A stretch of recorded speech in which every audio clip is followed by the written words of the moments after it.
everybody. Welcome again to Disability Landscape. We're continuing our conversation here with Mr. Paul Pranghofer, world traveler and gadabout.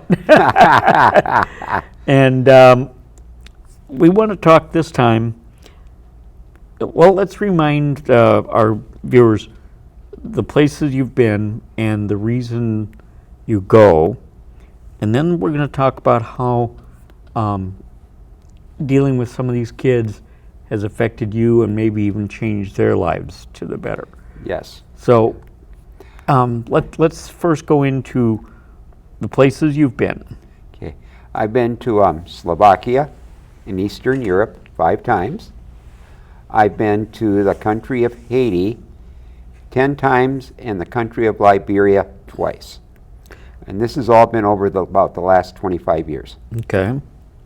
Well, it's 20, that's 17 trips. That's enough. That's a lot. And one thing we didn't touch on, in Liberia, what were the activities you got involved with the kids there? Well, you know, it wasn't so much activities with the kids as it was one of the purposes that we went down there on the first trip was to help to try to repair a roof on a school in the girls' dorm. Okay. They were in bad shape.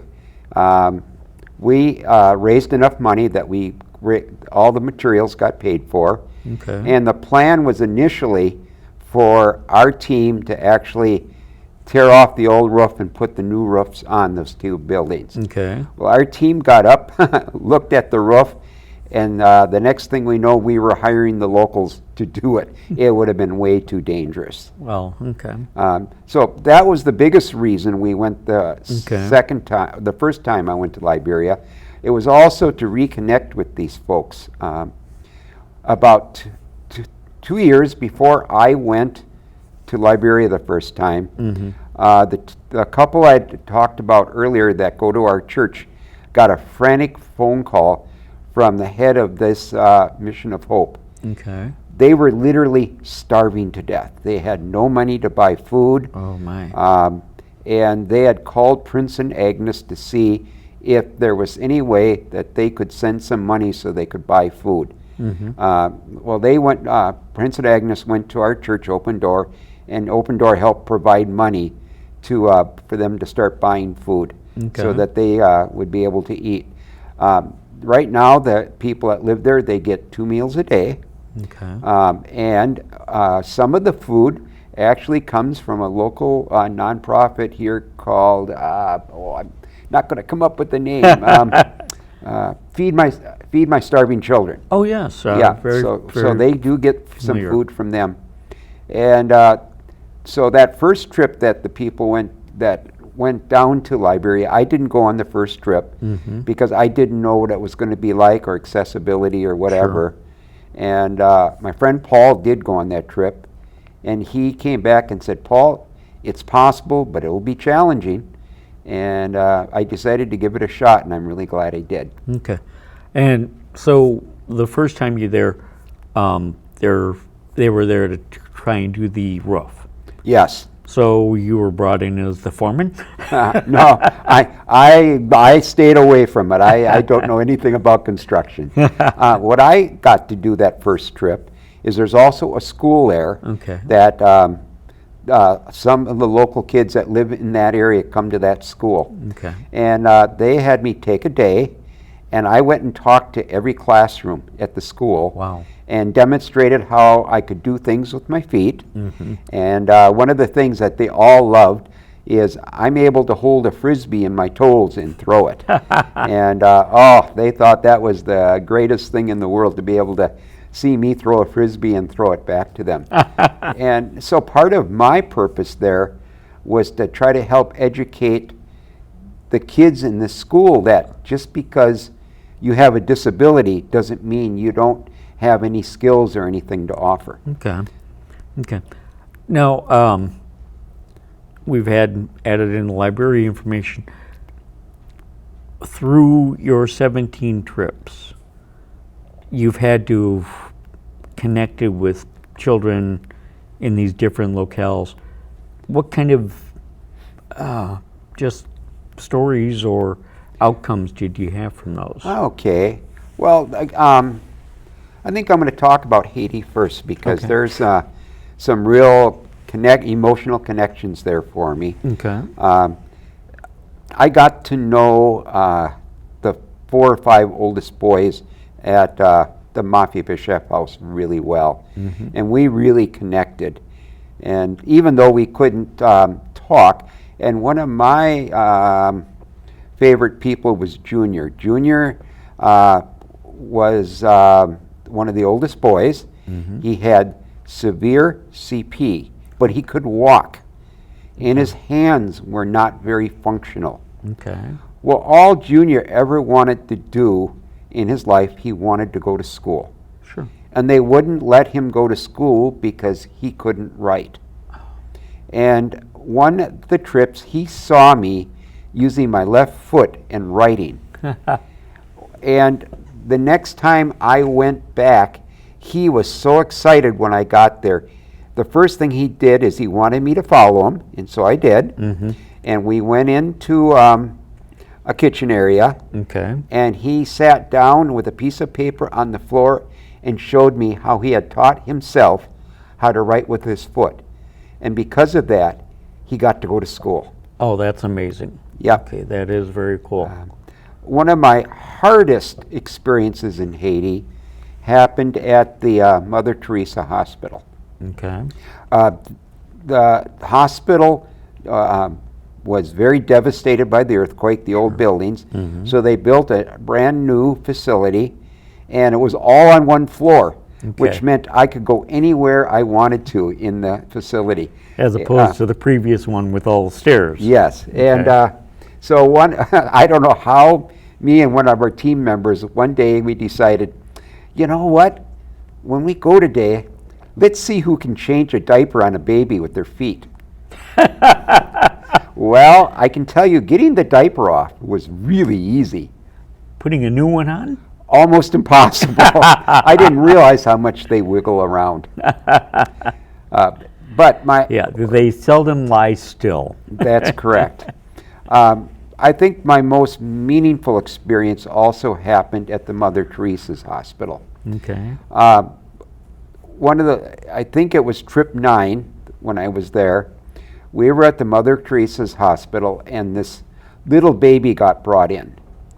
And from what I understand, she was 5 months old, Okay. and she looked about the size of a newborn. Oh, wow. Because her mother was so malnutritioned, she produced no milk.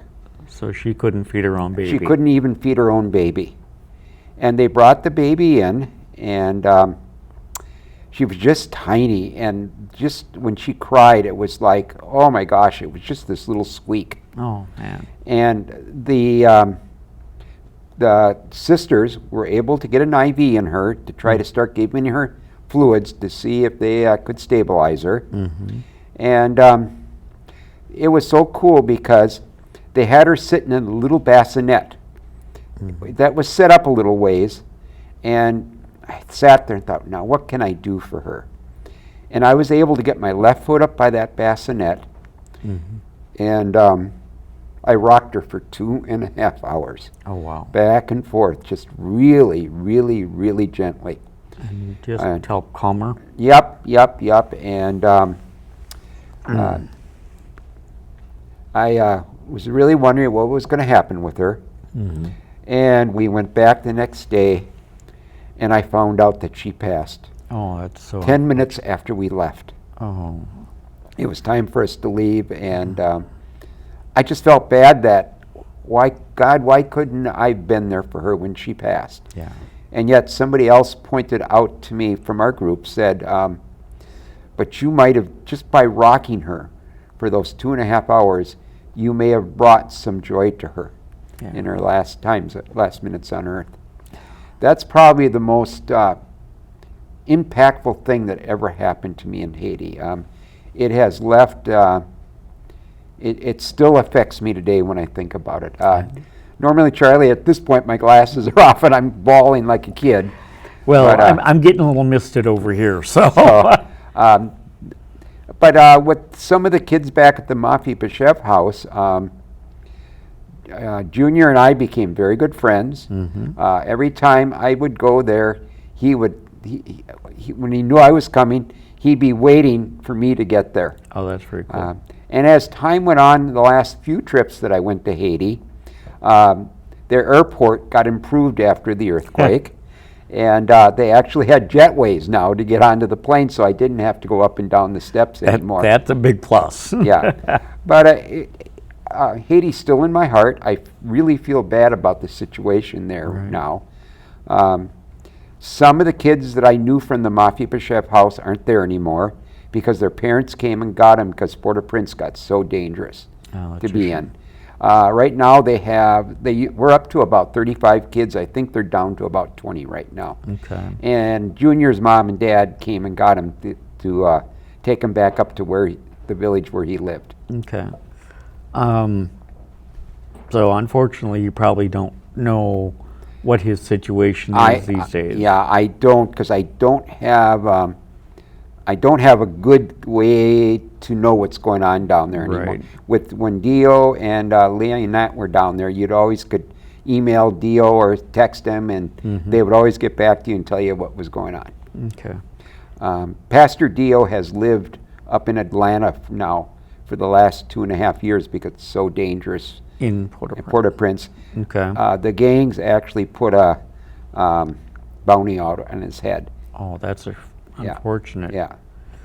So, you connected with Junior, Yep. and and other kids there. Yes. Are there any other story? I mean, Junior sounds like a great success. Oh, just wonderful success. And from watching you being able to write with your foot, to learning himself, it gives him the opportunity. Well, one of the things that happened after my first visit to the Mafi B'Shev house is Madame Dio had never experienced a disabled person that could do as much as I could do for myself, and use my feet and just get involved with everything that was going on.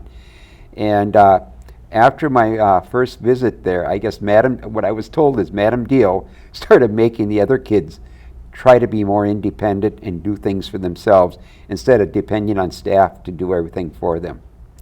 Well, and I think that's important because we only get better by doing for ourselves. Oh, definitely. And to learn, despite what our disabilities are, that we can do things that we didn't think we could do. Yeah. And two of the kids, one of them's name is Dadu. Little boy, when I first went there, he was probably only 7 or 8 years old. And while I was there, Dadu decided to grab the back of my wheelchair and pull himself up. And I thought, well, what's going to happen if I move ahead really, really slow? So I started moving ahead, and he, for the first time that anybody ever saw, he started taking some steps. And he was disabled then? Yes. What was his disability? I believe he had CP. Okay. I'm not sure with him for sure. Okay.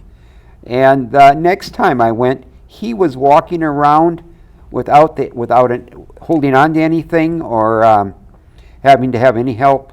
And it was just wonderful to see it. And I always wondered in the back of my mind, because of what I did with him when he was so young, did that make a difference for him being able to walk? It's very possible. It's very possible because they have to be encouraged. Another young man that really impacted me there was Winston. Winston, I would have loved to have gotten Winston to the United States because he would have just flourished up here. This kid was so athletic. His legs didn't work, but Charlie, he walked on his hands everywhere. You know a little bit about that. Oh, yeah. And he was very, very athletic. I mean, extremely athletic. Well, unfortunately, Winston got himself in some trouble at the Mafi B'Shev house, and they had to send him home. And he lived in Port-au-Prince with his mother. Okay. So when we would go there, we would see him once in a while. And unfortunately, after he left the Mafia Chef house, the way he survived was to beg for things. Oh, that's unfortunate. Well, last year, a couple of years ago, when the Paralympics was going on, to my surprise, during the opening ceremony, here comes in one athlete from Haiti at the Paralympics, and it was Winston. Oh. He had made it to the Paralympics, which means someone there in Haiti got to him and really changed the course of his life. They were so excited to see. I was just ecstatic for him. Yes, very much so. And very much so. Because that sounds like a tremendous turnaround for Oh, him. it was. I think it changed his life. It absolutely changed his life. And down in Haiti shares the island with the Dominican Republic. They don't always get along real well. Right. But the Dominican Paralympic team actually paid Winston's way to go to the Paralympics. Well, that's the power of the Olympic. Yes. The camaraderie. Yep, exactly. In Liberia, one of the things, again, now this, I worked with one of the people there, the last trip I went to Liberia, one of the residents, saw me writing with my foot, and took me aside and said, "Can you teach me how to do that so I can write with my foot?" And I worked with him 2, 3, 4 times during the time we were there, and unfortunately I haven't been back to Liberia. Right. So I don't know what became of it. Oh. And I don't know if I will make it back there. We have a group that's going in January. Part of my disability is I overheat really easy. Right. And the last time I was in Liberia, we were there in February, which is supposed to be the coolest time of their year. Well, the heat, it was in the 90s every day, sunny. And the heat indices were around 110, because they have very high humidity also. Well, correct me if I'm wrong, but that's like North Africa, correct? You got it. You got Okay. it. Well, no, it's really more Central Africa. Central Africa. Yeah, they're okay. almost on the equator. Okay. So yeah, winter there just doesn't exist. No, not like here. Not like here. No. There's not a shovel to be found. Oh, you got it. Oh, on the second trip to Liberia, one of the things also we did is the girls' dorm needed to be repainted. Okay. And so one of our jobs was going to be to help repaint the inside of the girls' dorm. And one of our team members, can't think of the little girl's name now, but I won't come up with it, but she has CP, Okay. and she wanted to help paint. Okay. And one of our team members sat just patiently with her for 2 hours, helping her dip the paintbrush in the paint, Okay. and helping her reach out and paint a wall. Oh, very cool. And we let all of the residents that wanted to help, which meant us Americans got to sit on the side and watch a lot. They also repainted the outside of the building, Okay. and that's where we concentrated most of our Right. time, was painting on the outside of the building. But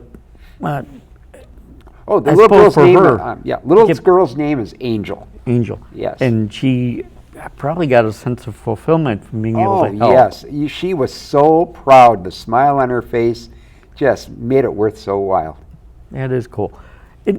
So you get to see this in these kids. Well, in Haiti, you saw Junior's growth, and you see these other, children. That's got to instill something in you. Oh, it just, I mean, it's kind of like being separated from if you had your own child. Yep. And watching their growth. Yep. Well, I always considered the kids at the Mafia Chef house my family, all of them. And to see like a Winston do what he did, watch some of the growth in some of the other children that lived at the Mafia Chef house as they got a little older and a little older, and especially when some of them were allowed to go to school. Okay. and the difference it made in their lives. You know, are they going to be able to go out and get a job and do everything else that I think a disabled person in this country could do? No. It's not set up to do it. It's just not there. But it gives them a feeling of their own independence. Yes, exactly. In Liberia, 4 of the people that live at Mission of Hope now own their own businesses. Okay. One of the people owns his own, I believe it's a printing business. Okay. And there was a building at the facility there that wasn't being used, and they kind of renovated it, and he now runs his printing business out of that building. Okay. Another person runs a little hair salon out of that same building. Okay. Another one of the individuals does crafts, Mm-hmm. and I can't remember what the 4th one was. And one of the things that we've done or helped do in with the facility there is we helped set up a sewing school for the people. Okay. And so we had our first graduating class earlier, I think it was in January.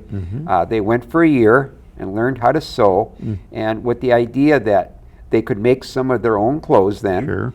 and that they could make other clothes and sell them to help make money. Sure. Okay. That's very cool. Yep. Yes. So they're getting education and Yes. to be practical and whatnot. Yes. Again, you know, Liberia, they look at individuals with disabilities as, I hate to use the word throwaway, but that's what it feels like. Unfortunately, there are a lot of small developing countries that have that attitude. Yep, definitely. You see the same thing in Haiti. Sure. Yeah. Now, the Slovakia days. Yes. Now, you were working with basically able-bodied children. Yep, there were no disabled kids involved. It was all able-bodied kids. And so you're teaching them to play baseball. Yes, so can you imagine a guy with no arms and a short leg teaching a kid how to hold a baseball bat? Yeah. Now, granted, I've seen you hold a baseball bat, but I don't think you want the kids holding them like that. No, you don't. No, you don't. And Tom always said, Paul, you're so brave. I said, what do you mean? Those kids could easily swing that bat and hit you right in the head, but you're right in there instructing them, telling them how to do it. And I love doing it. I love teaching them. Okay. And with the language barrier, you had interpreters there to help out? Yes, and yes, so, okay. yes, exactly, Charlie, exactly. Okay. Now, I want to touch on just one last thing here. Your lovely wife, Maureen. Yes. When you first proposed to her about doing this kind of travel, what was her reaction? She was really excited for me because she knew that in my heart I really wanted to go on mission trips. And I don't know what got me so interested in it, but it just felt like it was part of my DNA to want to go and share with other people, be able to teach other people about disabilities, and that just because you have a disability doesn't mean that you can't be productive. Tom, this last trip to Slovakia, the last night that we were there, we had dinner at the hotel where we were staying, and Tom and his wife Debbie went around and said a couple words about each one of us on the team. Okay. And Tom looked at me and he said, I only got one word for you, Paul. And he said, courageous. And you know, I was kind of taken back by that. And I had to let that sink in for a while to really understand what he meant about that. And as I was able to think about it and work it through in my own mind, he was right. I went to a baseball camp this year not knowing what the facilities were going to be like. Could I even get around in the building in a wheelchair? Could I participate in everything else that was going on, being in a wheelchair? Because there were at the camp itself, it was either on gravel or grass or weeds. Sure. And so my team members from the U.S. were just great. They got me everywhere I needed to be all the time. Okay. On your last trip, before coming home, you were talked into something that none of us that have known you for any length of time thought you would do. Yes. What was that? Yes. We had a couple days after camp got done just to be tourists in Bratislava and Vienna. Okay. And so on that Monday, about a group of 5 or 6 people in our group of 8 wanted to get tattoos. So I decided, I'm going to go along. I want to see how this is done. I've never seen a tattoo done on somebody. Sure.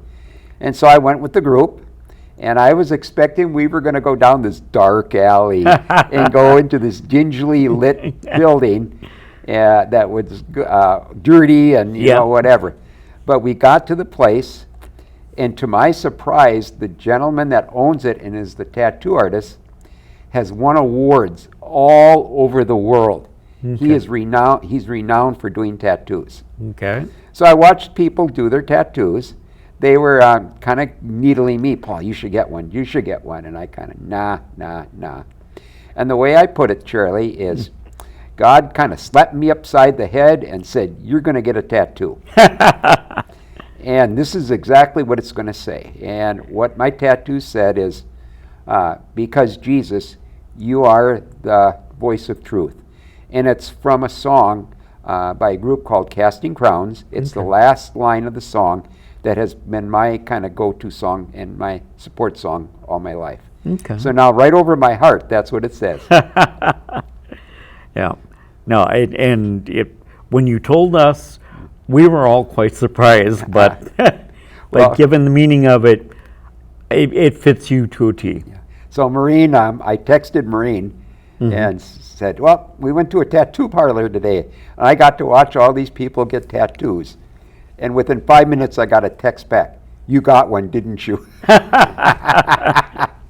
But through all these years that you've done these trips, Maureen has been greatly supportive. She's always supported me on these trips.